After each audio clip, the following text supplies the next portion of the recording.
नमस्ते, मैं प्रोफेसर राम शर्मा। आज इस भागती दौड़ती रोबोटिक दुनिया में अपने स्वास्थ्य को बचाए रखना एक बहुत बड़ा चैलेंज है। रोज नई नई बीमारियां आ रही हैं और इन सब का एक प्रमुख कारण है स्ट्रेस। हमारी नींद अच्छे से नींद नहीं आती है, हमारा बीपी बढ़ जाता है और धीरे धीरे हमारे शरीर के बाकी अंगों पे भी उस ब्लड प्रेशर का असर दिखाई देने लगता है। हम अंग्रेजी दवाइयों की तरफ भागते हैं। डॉक्टर हमें हर दवाई के साथ एंटीबायोटिक देता है जिसका साइड इफेक्ट हमको नहीं पता होता है। वो इतने हाई एमजी का एंटीबायोटिक हमें दे देगा कि हमारा लीवर किडनी फेल हो जाता है, क्रेटिनिन बढ़ने लगता है।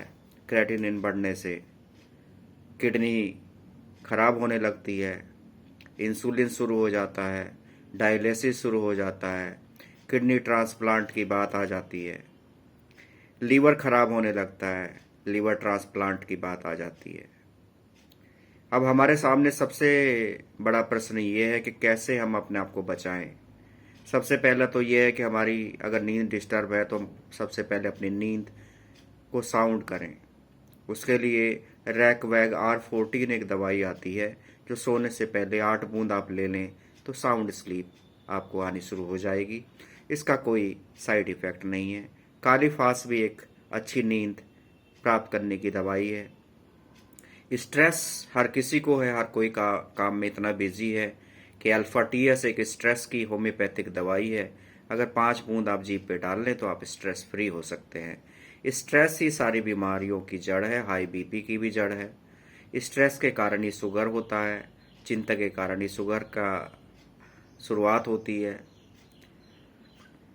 इसी में आप आगे चलें तो हाई बीपी जब होगा तो सर्पगंधा आयुर्वेद में आती है गोली, और राइबोफ्लोरा सर्पेंटाइना होम्योपैथी में आती है।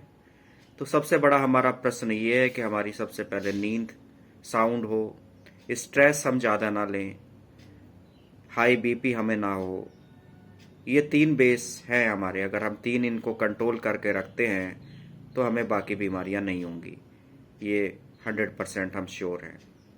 दिक्कत ये होती है, हमारी शुरुआत होती है एंग्जाइटी स्ट्रेस से, उससे हमारी नींद प्रभावित होती है।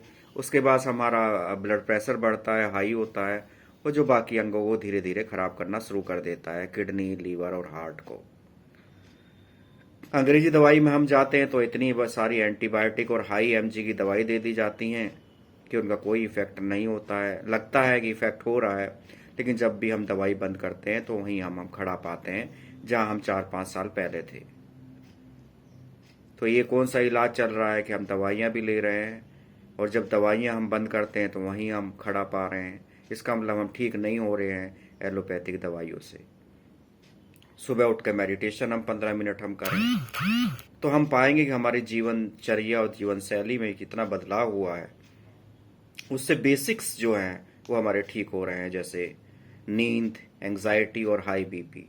अगर हमने इन तीनों को कंट्रोल कर लिया तो हमें बाकी बीमारियां नहीं होंगी। ये मैं पूर्ण रूप से इससे मुझे आश्वस्त हूँ और यही मैं आशा करता हूँ। ये जो हेल्दी इंडिया के मैंने वीडियोज़ आरंभ किए हैं, आशा है इससे लोग ज़रूर जागरूक होंगे। और एक ये जो बहुत तेज़ी से एक जाल फैलता जा रहा है दवाइयों का, इससे आप बचेंगे। बीच बीच में मैं समय भी देता हूँ कि नाड़ी आपका चेक करके कुछ बताया जाए, आपको सलाह दी जाए, परामर्श दी जाए। ये सेवा भाव से मैं कार्य कर रहा हूँ। आशा है आप सभी का इसी में सहयोग प्राप्त होगा। धन्यवाद।